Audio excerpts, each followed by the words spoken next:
Hello বন্ধুগণ, সেদিন ছিল রবিবার। আর রবিবার কোথাও না বেরোলে না একদম ভালো লাগে না।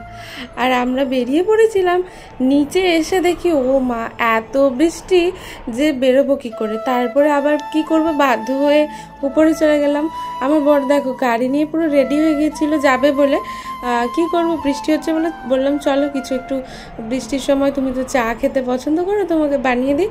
তার সাথে একটু একটু স্ন্যাক্স বানাচ্ছিলাম, একটু ড্রাই ফ্রুটসগুলো একটু রোস্ট করে নিচ্ছিলাম আর একটু চা বানিয়ে দিচ্ছিলাম ওর জন্য। তো সেটা খেয়ে দে তারপরে দেখি কি কিছুক্ষণ পরেই বৃষ্টি থেমে গেছে। আর আমরা তাই একদম সময় নষ্ট না করেই বেরিয়ে পড়েছিলাম। আর আমরা আজকে যাচ্ছিলাম একটা মন্দির, আমাদের এখানেই ডোমজুড়ে খুব সুন্দর একটা ইস্কন মন্দির আছে। এর আগেও আমি একবার গিয়েছিলাম, কিন্তু তোমাদের ভালো করে ঘুরিয়ে দেখানো হয়নি। তাই জন্য ওকে বললাম যে আজ আমাদের মায়াপুর যাওয়ার কথা ছিল, কিন্তু যেহেতু যাওয়া হলো না, তো চলো আমরা একটু ঘুরে আসি এই মিনি মায়াপুর, মানে এই ছোটো মায়াপুর থেকে। কারণ এই মন্দিরটা সত্যি বলছি আমাকে অনেকটা টানে। মন্দিরটা ঠিক একদম পুরীর মন্দিরের মতো, এত সুন্দর লাগে এখানটায় এসে। আমার তো মনটা প্রচণ্ড পরিমাণে ভালো হয়ে যায়। এর আগের বারে যখন এসেছিলাম তখন বেশ সন্ধে হয়ে গিয়েছিল, অতটা ভালো করে কিছু দেখতে পাইনি। কিন্তু এবারে বেশ বেলাবেলি এসেছি। ভিতরে যেতে যেতে হয়তো সন্ধেও হয়ে যেতে পারে, কারণ তখন বেজে গেছিলো প্রায় 5:30 থেকে 5:45 মতো। তারপরে দেখলাম এখানে ওই মদনমোহনকে ঘোরাতে নিয়ে বেরিয়েছে।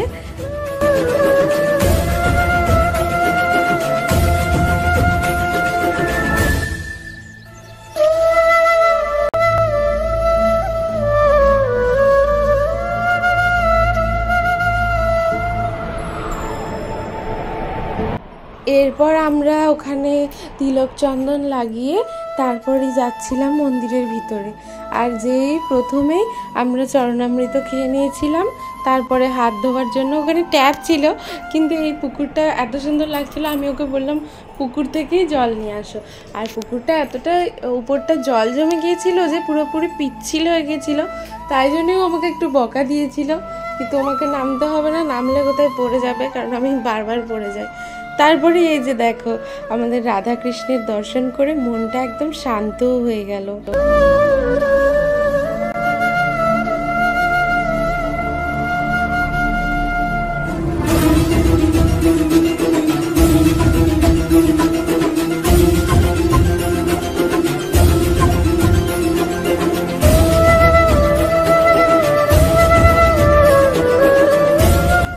এরপর মদনমোহনকে বাইরে থেকে ঘুরিয়ে তারপরে ভিতরে আনা হচ্ছিল।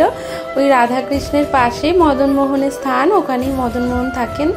তারপরে ভিতরে আনা হচ্ছিল আর হরিনাম সংকীর্তন করে তার সাথে সুন্দরভাবে ভিতরে প্রবেশ করানো হলো। তারপরেই এখানে তুলসী দেবীর পূজা শুরু হয়েছিল। তুলসী রানীর পূজা কিভাবে হয় জানো তো? তুলসী রানীর পূজার সময় এই যে মুখ্য দরজাটা, যেটা হচ্ছে আমাদের রাধাকৃষ্ণের দরজা, সেটা বন্ধ করে দেওয়া হয়। কেবলমাত্র তুলসী দেবীকে এখানে প্রাধান্য দেওয়া হয়। তখন তাকে ঘিরে প্রথমে পুরুষরা ঘোরেন, তারপরে মহিলারা ঘোরে। তারপরে এইভাবেই পুজো সম্পূর্ণ হয় এবং সমস্ত মানে পুরুষ মহিলা নির্বিশেষে এত সুন্দর নাচ করে সবাই মিলে। আমার এত ভালো লাগছিল দেখে, কি বলবো। তারপরে এখানে দরজা খুলে দিয়েছিল, রাধারানী আর শ্রীকৃষ্ণের দরজা খোলার পরে শঙ্খ বাজিয়ে তারপরে এখানে পর্দা সরিয়ে দেওয়া হবে।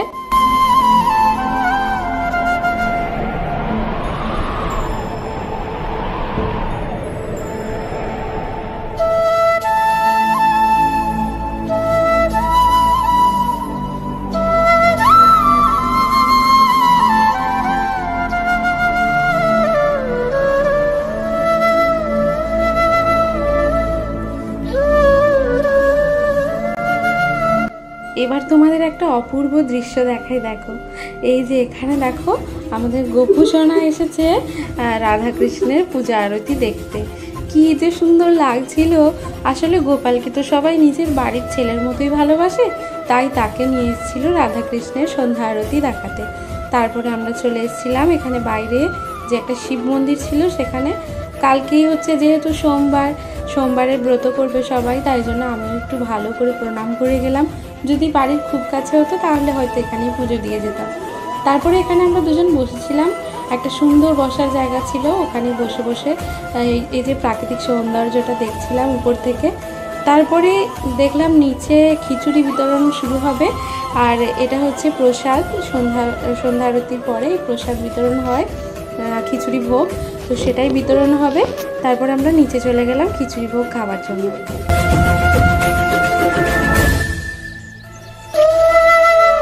সত্যি বলতে যেখানে যত যাই খাই না কেন, কিন্তু ভগবানের প্রসাদে যেন আলাদাই একটা তৃপ্তি থাকে, যেটা যত অল্পই খাই না কেন ওই অল্প খেয়ে মন প্রাণ সমস্ত কিছু ভরে যায় এবং পেটও ভরে যায়।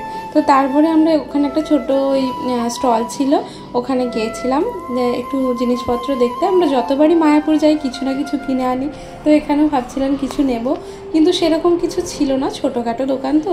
তারপরেই এখানে ভগবানের এখানে যে নিরামিষ চপ সিঙ্গারা বিক্রি হচ্ছিল, আমি একটু সিঙ্গারা খেয়ে নিলাম, তারপরে একটা জলের বোতল কিনলাম, জল খেয়ে নিয়ে তারপরে বাড়ির উদ্দেশ্যে বেরিয়ে পড়েছিলাম, কারণ অনেকটা দেরি হয়ে গেছিলো। সময়ের কোনো মানে এই ছিল না, আমাদের ধারণাই ছিল না কটা বাজে না বাজে, আমরা দেখিও নি টাইমটা।